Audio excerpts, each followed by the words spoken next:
All right, so today we are talking about classifying matter. If you have watched the videos that I have posted on the course website, they are all mini lectures because battery kept dying. I apologize for that. I am now using a camera that does not require batteries, so we should finally be able to make it through the classifying matter lecture without a battery failure. So, yay! All right, so before we talk about how we currently classify matter, let's just talk about a little bit of history. And just FYI, this is not going to be on the test. Okay, I'm not going to make you memorize this for a test. I just want you to have an understanding of how matter has been classified historically. So if we go way, way, way back to the Greeks, right? They were the first to propose the existence of atoms. That's pretty cool, right? Coming from the word meaning indivisible.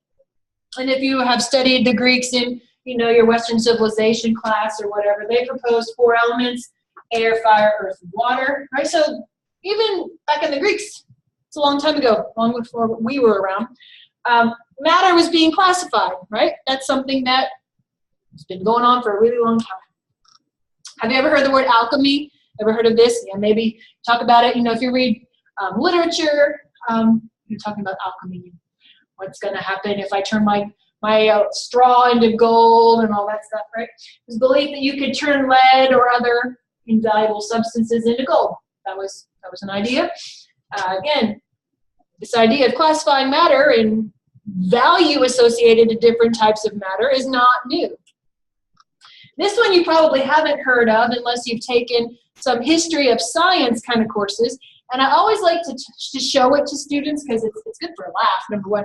But it gives us I think it gives a really nice perspective on where we've come in terms of the relationship between what we know and how we are able to collect our information. So this developed out of alchemy. It's called phlogiston. That's how you pronounce that word, phlogiston theory. It developed out of alchemy theory, and the belief was that when you burn something, the reason it was able to burn was because it was high in a substance called phlogiston. So when you burn something, it releases phlogiston.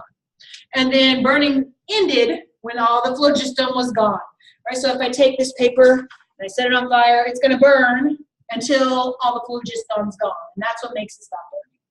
Right? Now we kind of laugh and roll our eyes, right? But that was a belief. We had no idea about chemical reactions. No, right? It was trying to explain burning. So if you burn a piece of paper or a log or whatever, the mass is going to go down, right? If I burn this piece of paper, I'm going to get a tiny little bit of ash left. Mass is mostly gone. Now, we had to think about this because anytime your experimental data don't match your theory, well, something might be wrong with your theory. And so here is a real kink in that theory. If you take a metal, so if you take a strip of magnesium, right? Magnesium's a great example because it puts out a big bright light. I don't like to do it because it's a really bright light, and if you look at it, it can kind of hurt your eyes. But if you take a strip of magnesium and you ignite it, the mass actually goes up. It gets heavier. Ugh. Well, that doesn't really work with phlogiston, right? Because the mass is supposed to go down when you burn something. It's releasing this phlogiston. How can the mass go up? So that's a problem, right? You have to scratch your head. Well, okay, maybe phlogiston's got negative mass, but then that doesn't work for the first part. You have to rethink your theory, but your theory also has to match the real world, right? And so in the 1800s, lots and lots of arguing later, the scientific community came to the consensus that, okay, this phlogiston theory doesn't work. And so the person who's most commonly credited for this, but it's others, is Antoine Lavoisier. Okay, maybe you've heard of him before. And most of his work focused on contributing to the fact that phlogiston doesn't exist, right? What happens during burning is a combination with oxygen, right? It's a combustion reaction. And he had lots and lots and lots of data to demonstrate, hey, when we burn something, it's being combined with oxygen gas. That's what's making the mass go up when you're talking about a metal. And then if you're burning something like a piece of paper, you're producing CO2, H2O gases that are going away. And that's why the visible mass goes down. Okay? So it took a long time to get to this point, right? But again, we've been classifying matter for a long time. We've been thinking about how matter changes for a long time. And so we use the scientific method right? This is something you've probably seen since like middle school. You begin with some sort of observation, which leads you to a hypothesis. I really don't like the definition that a lot of high school textbooks use. What's the most common high school textbook definition of a hypothesis? Educated guess, right? That's probably what you were taught in high school. I know that's what I was taught in like elementary school, right? It's not a guess, because a guess implies that you don't know what you're doing, right? If you're taking a test and you're like, psh, dude, I have no idea. A, B, C, D, I pick D, right? That's guessing. That means you just don't have a clue. A hypothesis is not a guess, because you've already had some sort of observation that led you to come up with some sort of tentative explanation that you can then test, right? So you make an experiment to test your hypothesis, and then your experiments lead you to revise your hypothesis. And then if lots of other people are doing the same experimentation, maybe you can all collapse your experiments together to come up with a theory or a model, which is like a broad umbrella that combines a lot of work, which then you further test, right? So the phlogiston was a theory. Oops. Phlogiston was a theory, but it was being continually tested, right? And when the data didn't match what was being observed, well, we got to go back and modify it, right? So think of this as like a circle and not a linear path, right? We're going to see this happen with atomic theory too, right? Atomic theory is something that you're going to see big changes over time. You know, contributions to climate change. Remember when I was a little kid, you know, when I was in elementary school, the way we looked at human contribution to climate change is a lot different than the way we look at it now. We have more data. Long list of things that can change over time. So chemistry, what is chemistry? The nice way of putting it is it's the study of everything. That's the easy way to put it, right? Because chemistry is the study of matter and how it changes and what it's composed of. Okay, great. Well, what's matter? Matter is anything that has mass and occupies space, right? So chemistry is the study of everything physical, right? Everything that we have physical access to.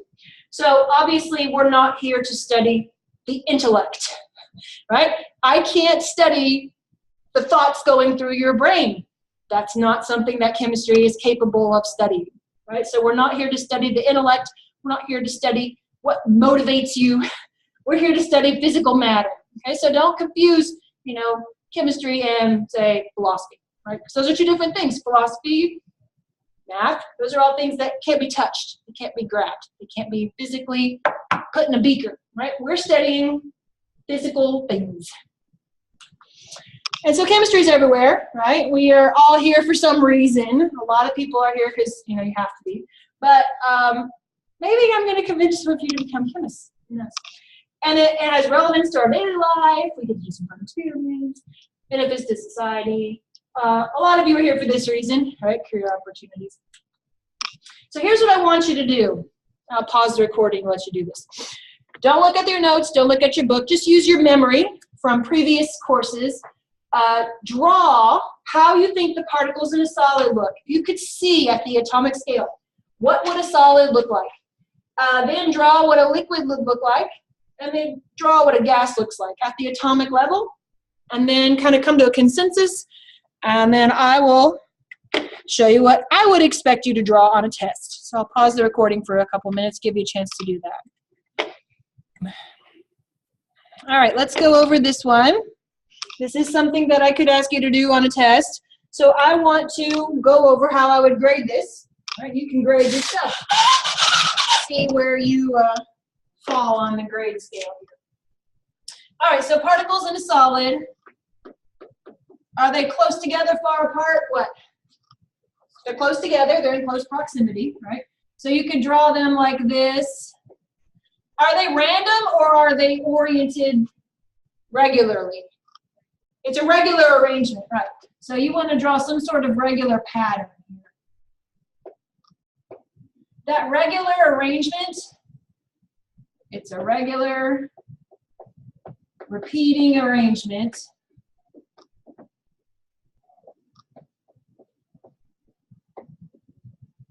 Which we call a crystal lattice.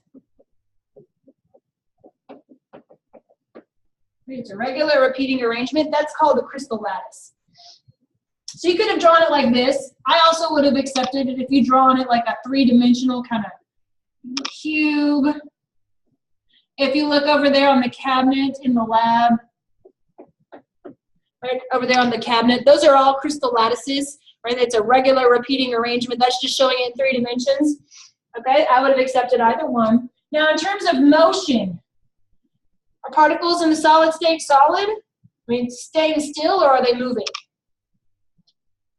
Moving a lot, moving little? What?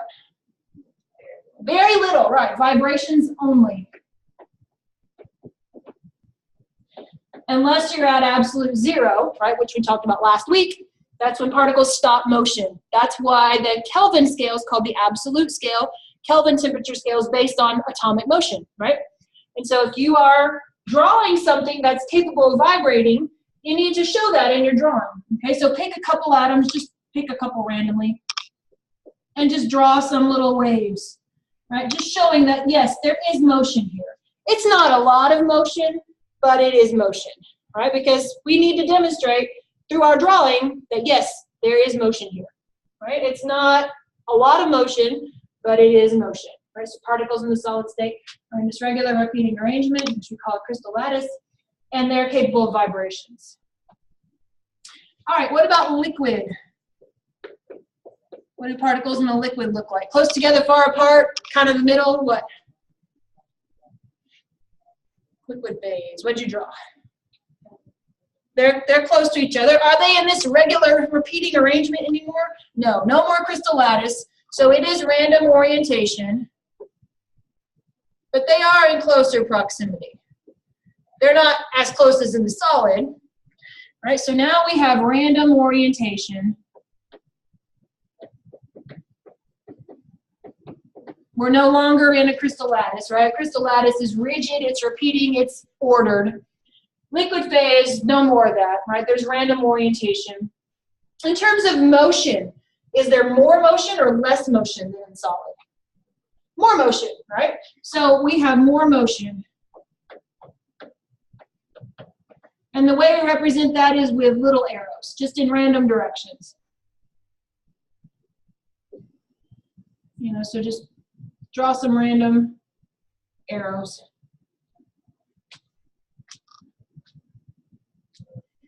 That's how we would represent the motion in the liquid phase. And if you had drawn it in the beaker or something, you know, to show that it is in a container, that's fine. Right? The beaker's not necessary, but sometimes it helps to define the space. Right? Because a liquid is not compressible, right? We can't compress a liquid. That's not something we're able to do.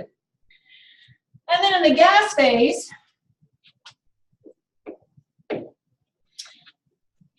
okay, what do we have here?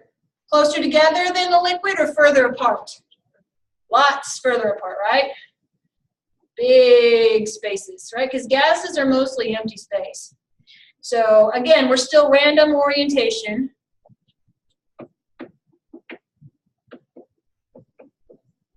But even more motion, right? So how do you think we'd represent the motion in the gas phase? If we use little arrows in liquid phase, what will we use in gas phase? Big arrows, right? And again, just draw them in random directions. The orientation doesn't matter. And if you want to define the space, that's fine, right? If you want to draw it in a box, that's fine. That defines the space. You can compress a gas, right? You can compress a gas. You can just push those particles closer together. You can't compress a liquid. You can't compress a solid. So, grade your work. Did you get full credit? All right. Motion is the #1 thing that people forget. They'll put the spacing correctly, right? But they'll forget to show that they're in motion.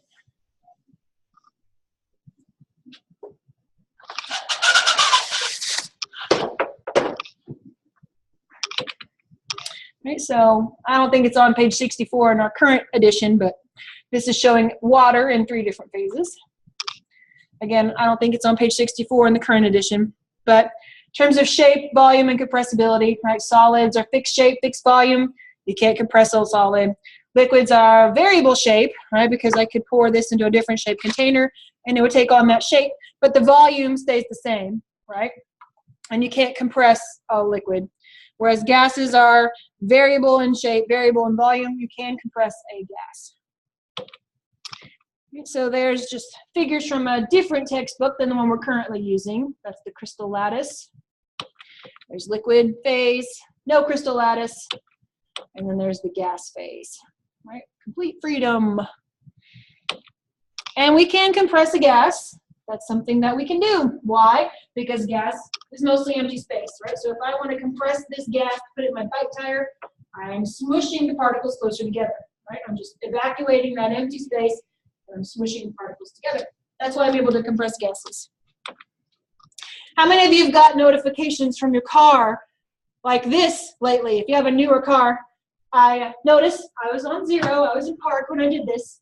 So I don't want you thinking I was taking pictures driving down the road, right? I was in park. Backed out of the driveway and the car starts going, right? Alert, alert, alert. Because the pressure's too low. And that was what the temperature was at the time. So why? Why my pressure? It says inflate to 36. This one's at 31, 32, 33, 34. That's kind of fun. Why do you think at 10 degrees this signal started going off in your car? Think about what you know about gases and what you know about temperature. What happens to motion at low temperature? Does it speed up or slow down? It slows down, right? So using this tire as an example, if these particles in the gas are moving more slowly, they're making fewer collisions with the tire, right? And those collisions are what creates pressure. So the sensor in the tire is looking at basically how many collisions there are between the gas particles and the tire.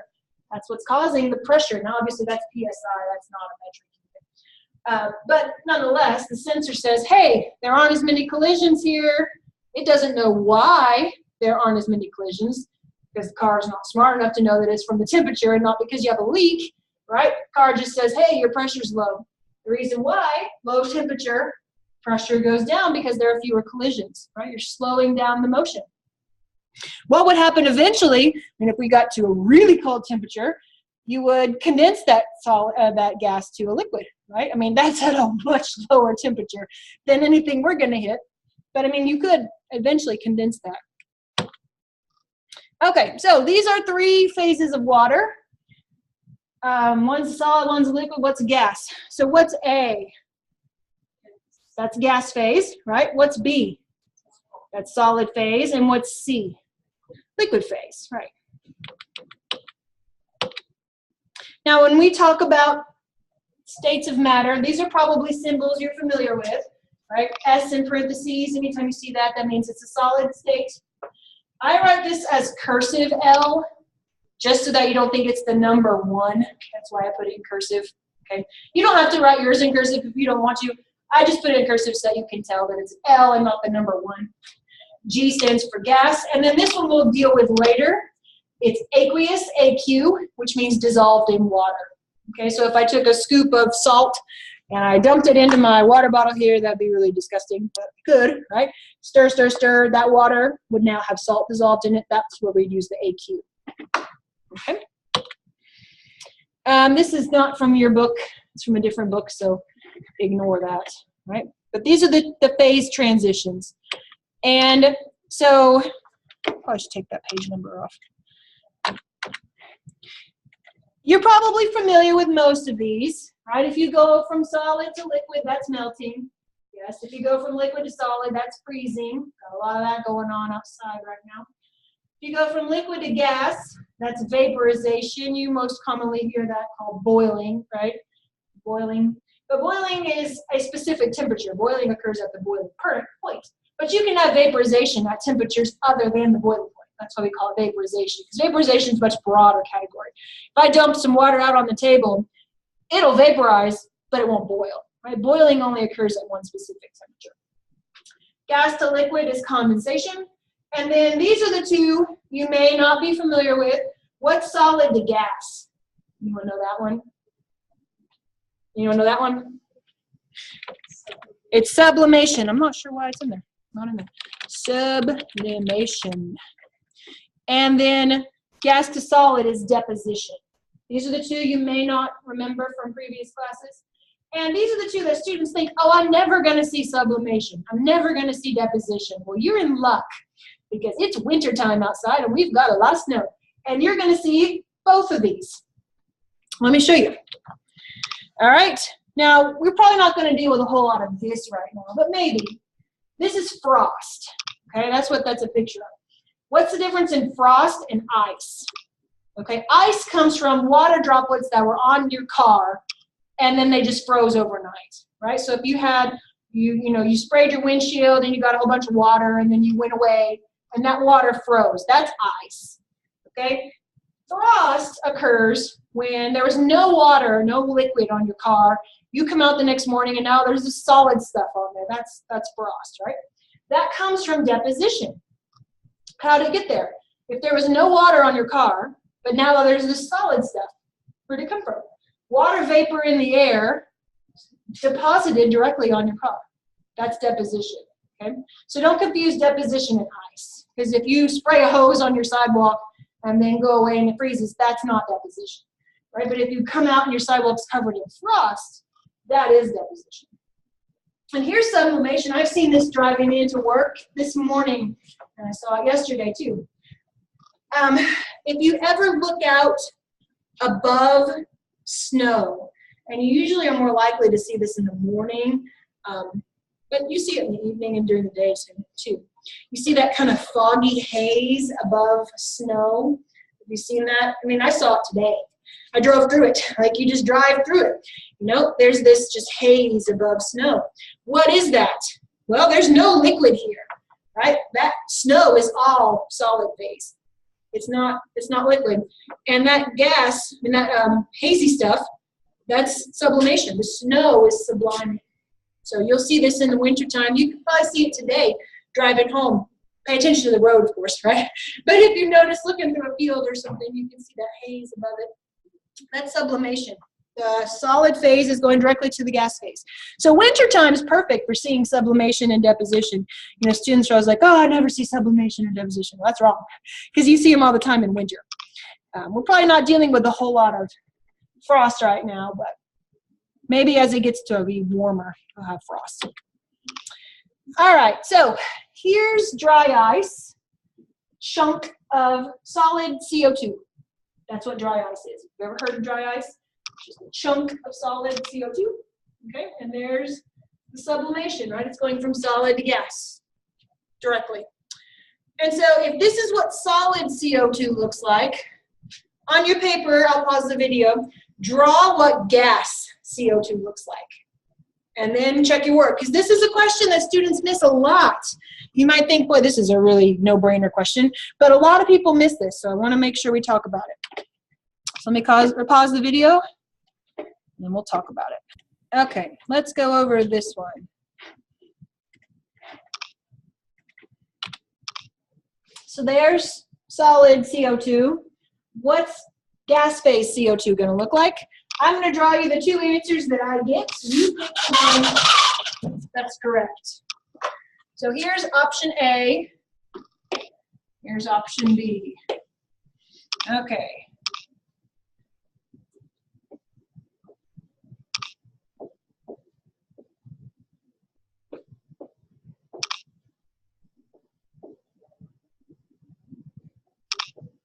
Let's draw some arrows to represent this gas.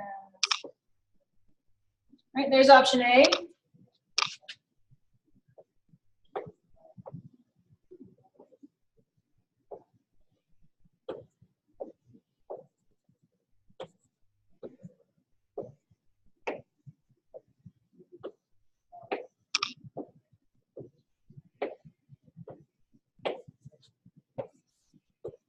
Which one's correct, A or B?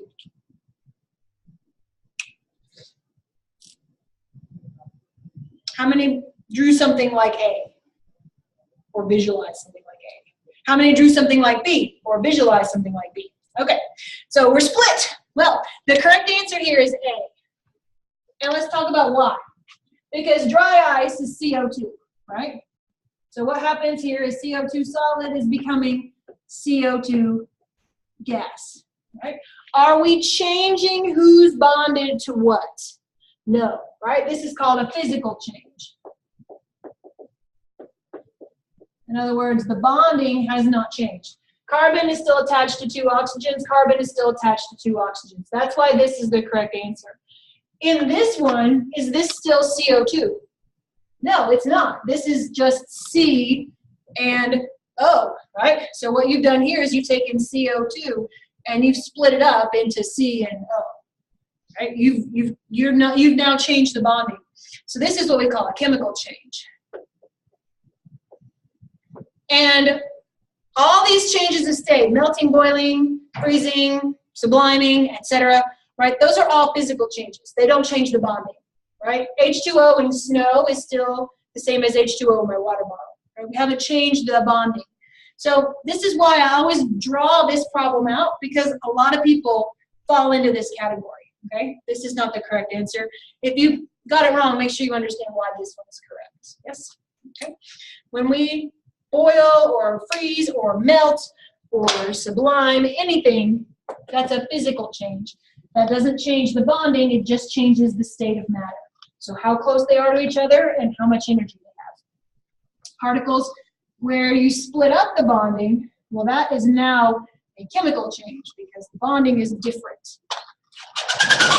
So, very common mistake. Don't feel bad if you did it because I see it all the time. Right?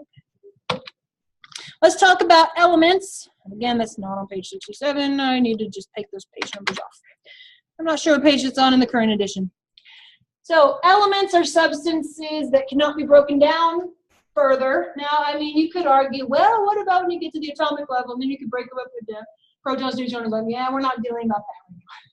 Right? We're just saying elements, the most simple state of matter you can get, unless you start breaking up the atoms. And all our elements are on the periodic table. Right? We're up to 118 named elements. Maybe there'll be 119 named after me someday. Probably not. Right? So elements are on your periodic table. If you've ever wondered where the names come from, a lot of them come from Latin names, right? Copper's cuprum, that's why it's Cu. Potassium's calcium, that's why it's K. Other ones have names from people, places, Greek mythology, etc. Right? So more recently discovered ones come from names of people. Rutherfordium, Sporgium, Borium.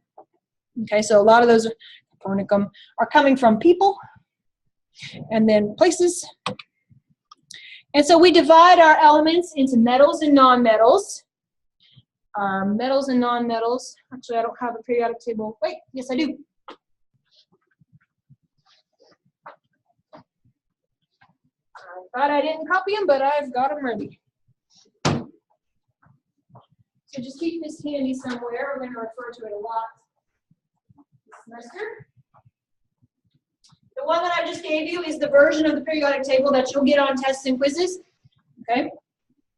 Elements are separated into metals and nonmetals. So if you turn around and look at the wall back there, all right, you need to add that zigzag line to your periodic table. It begins under boron and just stair steps down. That's the line dividing the metals and nonmetals. So the periodic table that you'll get on a test or quiz will look like that.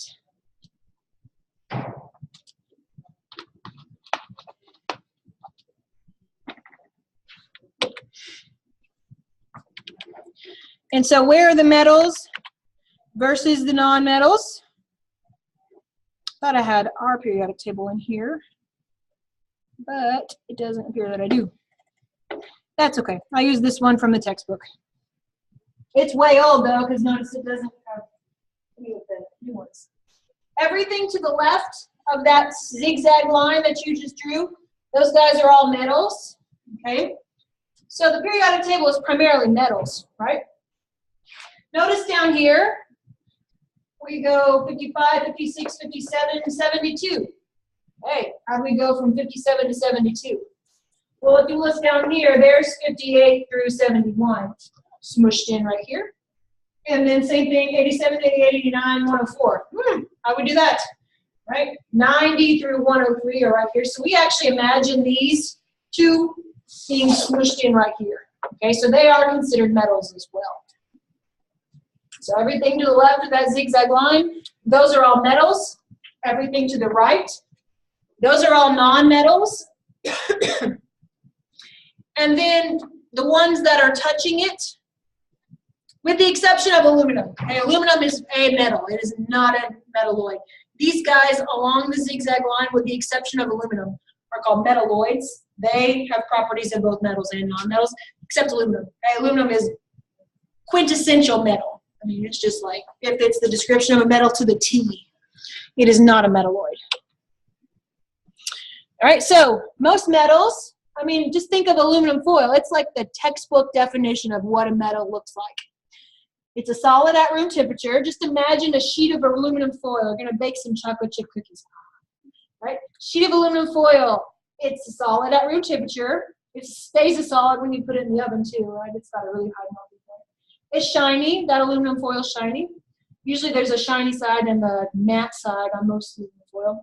It's malleable. That means you can hammer it out, right? And you can rearrange its shape too. You can make a little, crumple it up into a ball and all that good stuff. You can also, ductile means you can draw it out to a wire. So you can have aluminum wires. It's a good conductor of heat. It's a good conductor of electricity. Just think of aluminum foil or copper. Copper is another textbook metal, right? It's shiny and malleable, ductile, good conductor, solid at room temperature.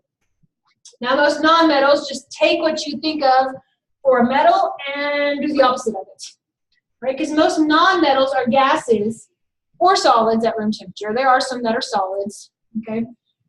So for instance, carbon. Carbon is a solid at room temperature. In your pencil right now, you're actually writing with carbon. It's not lead, it's carbon.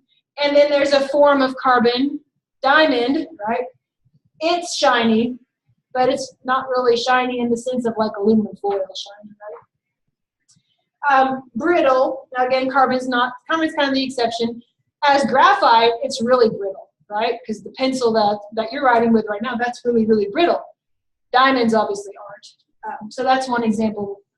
But diamonds, carbon, graphite, phosphorus, sulfur, chlorine, any of those guys, they're all going to be lousy conductors. So basically, if you know the descriptors for metals, then just do the opposite, and that gives you your non-metals. And then the metalloids, remember, those are the ones touching, but not aluminum. Aluminum is a definite metal. Those have properties of both. So this is just from an old textbook. I don't know if it's still on page 72 in the current edition. Just kind of comparing metals versus non-metals. All right, let's talk about monatomic versus diatomic. Mon means what? One, right, one. So the majority of all your elements are monatomic. That means that in nature, in their most common, stable form, okay, they are monatomic. So for instance, sodium metal is monatomic. It exists as Na. Now it might be a whole bunch of NAs together, making one big crystal, but they're Na, right? It's not two NAs bonded to each other. Whereas only 7 elements are diatomic. Now again, this is in their natural state. What do I mean by natural state? That means in their elemental form. Okay, once you start making compounds, you can't call it natural state anymore because it's now bonded to other stuff. But in its just free natural state, these guys are all diatomic. And so on your periodic table, I think I've got one here that I've already labeled. Yes. Nope. Just that one's the S block, P block, P block, S block. But I can do it in a different color, I guess. We'll just do it in red. Unless I've got one in here that I did it on last semester. Aha! There we go. I always draw on periodic tables and then try to keep them round so I can save trees. On your periodic table, if you circle hydrogen and then make the number 7, right? Starting at nitrogen, oxygen, fluorine, chlorine, bromine, iodine. 1, 2, 3, 4, 5, 6, 7. These are all gases, and they're all diatomic in their natural state. Natural state. Okay, again, once you start bonding and making compounds, then you're no longer in their natural state. They're now in a compound. But as an element, right, we're breathing oxygen gas right now. It's not O that we're breathing, it's O2. Right? That's oxygen as an element. It exists as O2. We're also breathing nitrogen gas right now. It's not N that we're breathing, it's N2. Okay? So hydrogen, nitrogen, oxygen, fluorine, chlorine, bromine, iodine. These guys are all diatomic in their elemental form. Okay? In their elemental form. So the vast majority of periodic table, everybody else, they're all monatomic. But these 7, are diatomic. They exist as 2 bonded together. Does that make sense? Now again, once you start bonding, making compounds, H2 plus O2, right, that makes H2O. No longer can we call it a diatomic element anymore because now it's a compound. Okay, so this is what I just said. When they react to become compounds, they're no longer diatomic. So just look at this picture and tell me, is this a monatomic element or a diatomic element? It's clearly a gas, right, because it's got this little tails on it to show it's moving. Monatomic or diatomic? Monatomic, right, it's just one atom. What about this one? Again, it's a gas, it's got little tails showing it's moving. That's diatomic, right? And we know that it's an element because these are 2 the same color, right? If one was red and one was purple, could we call this an element? No, because it would be 2 different elements bonded together, right? But they're the same color, same size. They're bonded together. That means it's a diatomic element. Okay, let's talk about elements versus compounds. I just used that word a second ago. Let's define it. Elements cannot be broken down any further, right? Unless you start splitting up your atom into protons, neutrons, and electrons. So that's as simple as it gets. So you can think of elements as like letters, right? That's as simple as it gets. A, B, C, D, E, F, G, right? It doesn't get any simpler than that. But compounds are 2 or more elements chemically combined, right? Just like we have to put 2 or more letters together to make a word. Yes? So elements are to letters as compounds are to words. Now these are chemically combined and it is in a fixed ratio, meaning H2O water, water is always going to be H2O. If it's H2O2, that's not water anymore, right? That's called hydrogen peroxide. That's something different. So if we define an element as this ratio, then it's always going to be that ratio. And so a formula, we're going to be writing formulas this semester and lots of them. Formulas tell us which elements are involved and how many we have of each one. If there's not a number right here, what does that mean? How many you have?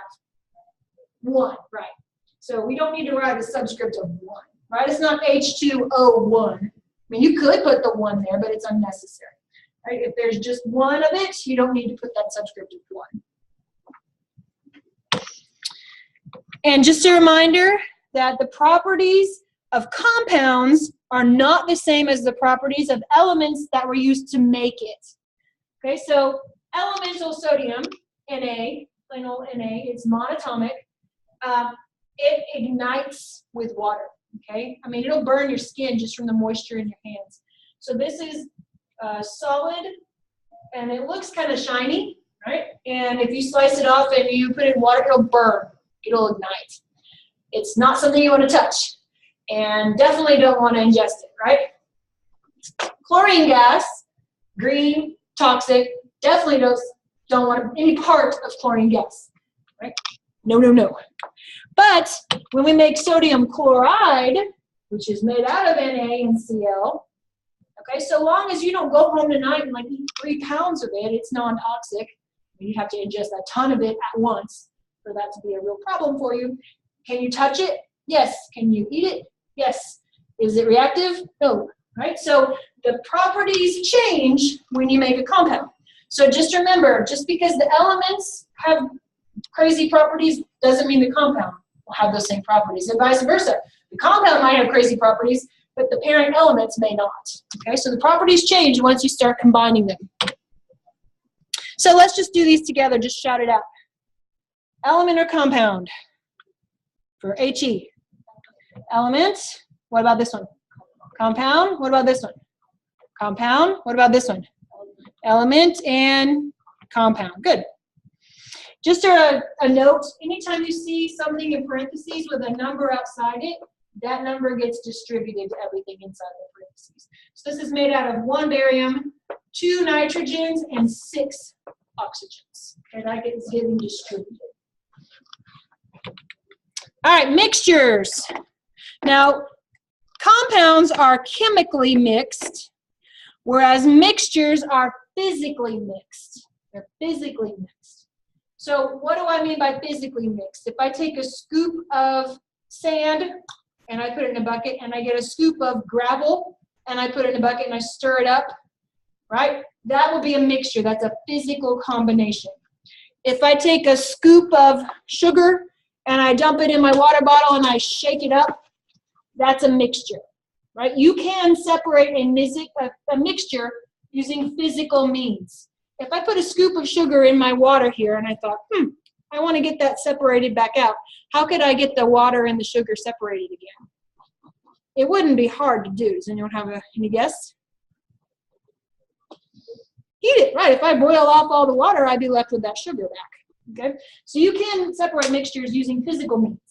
Now, if I say to myself, I want to separate the hydrogen atoms from the oxygen atoms in the water, could I do that with a physical means? No, I'd have to break bonds in order to do that.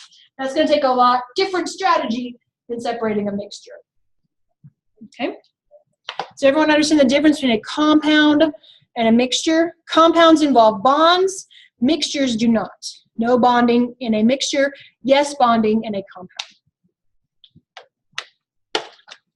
I'm going to enjoy some of that delicious compound right now. Okay, there are 2 types of mixtures. Again, I shouldn't put page numbers because we're in a different edition now. Somewhere in chapter 1, I'll just say that. I don't know the page number, it's somewhere in chapter 1. We've got 2 types of mixtures. You may be familiar with these words from other classes, you may not. Heterogeneous or heterogeneous, depending on how you prefer to pronounce it. Heterogeneous. What does the hetero prefix mean?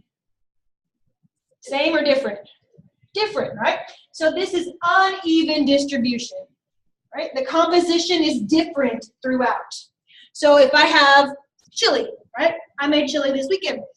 It was quite delightful because it was so cold, right? Every bite is going to be different because I might have more beans in one bite or more meat in one bite.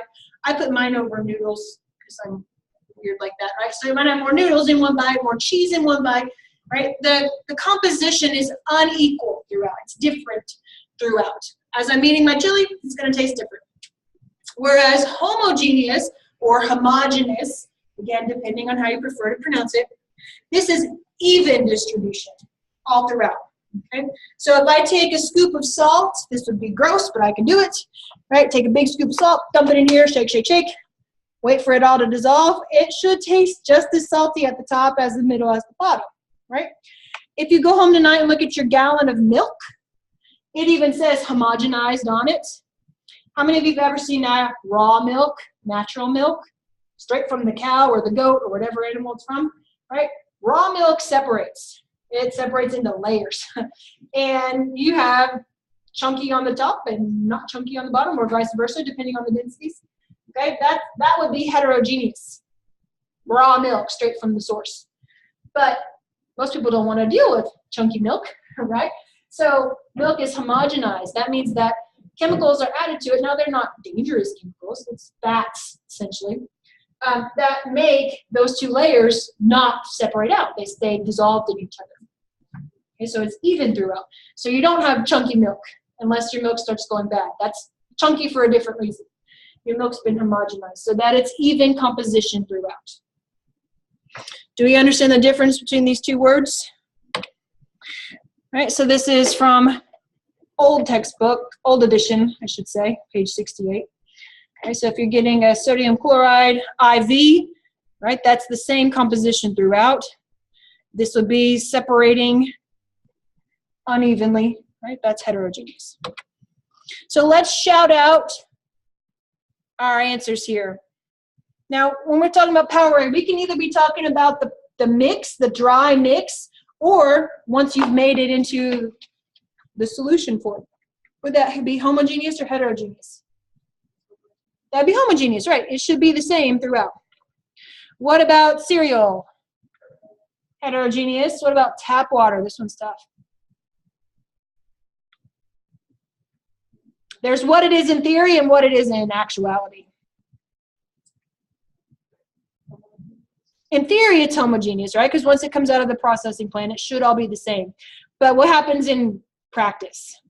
It's heterogeneous, right? If you take tap water from that sink versus the sink next to it, the composition is not going to be the same. The amount of iron will be different, the amount of hard water, right? Because it's going through the pipes, and it's going to pick up hard water residue. It's going to pick up iron from your pipes. So in theory, it's homogeneous, but in reality, it's heterogeneous. What about air? It's pretty darn close to homogeneous, but in reality, it's actually heterogeneous.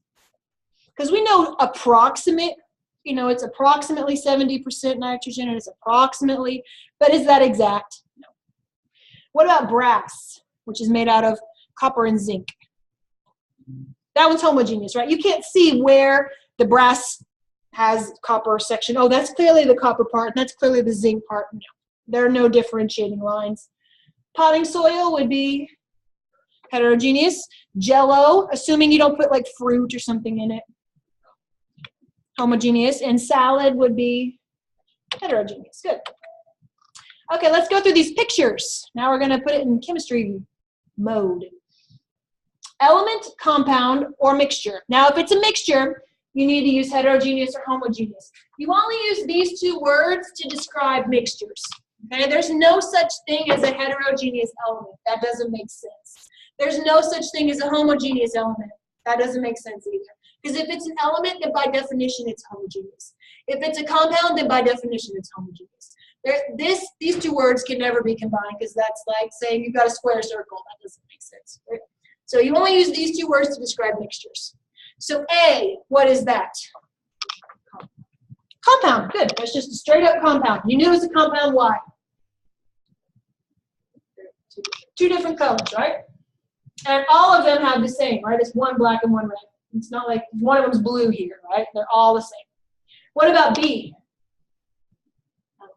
Element, right? And is it a monatomic element or a diatomic element?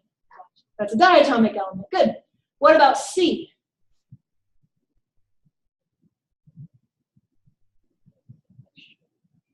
It is a mixture. What kind? It's heterogeneous. Good. How'd you know it's heterogeneous? Right. We've got 3 of one color and 2 of another. Right. That's not uniform composition. What about D?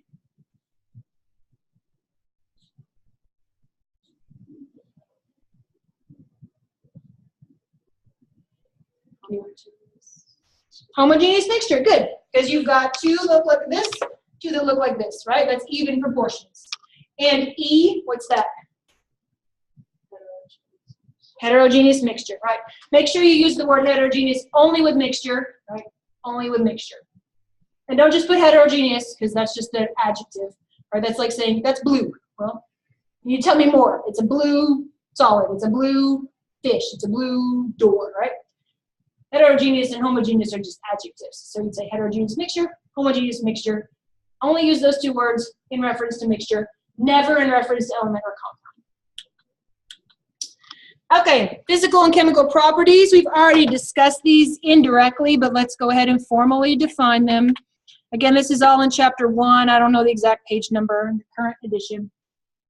Physical properties are something we can observe without making any change to the composition. All right, so I can figure out something, put it on the balance, determine its mass. Look at it, determine its color. Feel it to determine its texture. Mass over volume, right? That's not going to change the composition. That's density. Whereas chemical properties, I can't look at it and tell if something's flammable. I can only try it out, right? And if it burns, then I've changed it. So, tell me if these are physical properties or chemical properties. Hydrogen has a very low boiling point. Physical or chemical property? Physical property, right? Because boiling something, that doesn't change its composition, does it?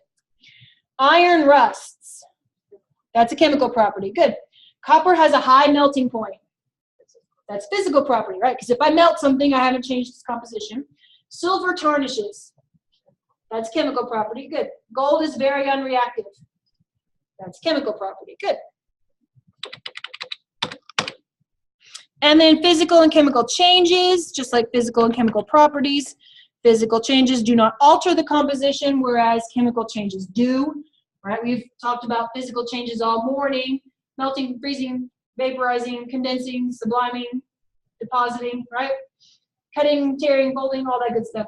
Chemical changes do composition changes, right? So burning, oxidizing, reacting, neutralizing, all of those words are chemical changes. You've changed who's bonded to what. So I think this is the last one on this portion. Tell me if it's a physical change or a chemical change. Physical, right. Evaporation doesn't change the composition, does it? Burning natural gas. Chemical, right. Melting a metal. Physical. This is something that I do a lot of, unfortunately. I eat like 15 of these a day. Neutralizing excess stomach acid. Chemical, good. Do I have any more? I think it's just pictures. Yeah, this is just picture. Physical change. State of matter is that changing states of matter is a physical change. That's all that I've got left. Right? Chemical changes. Looking at before to after. Right? The bonding has changed. This was O2 diatomic element, H2 diatomic element. Now there are compounds. So look at this picture. Physical or chemical change.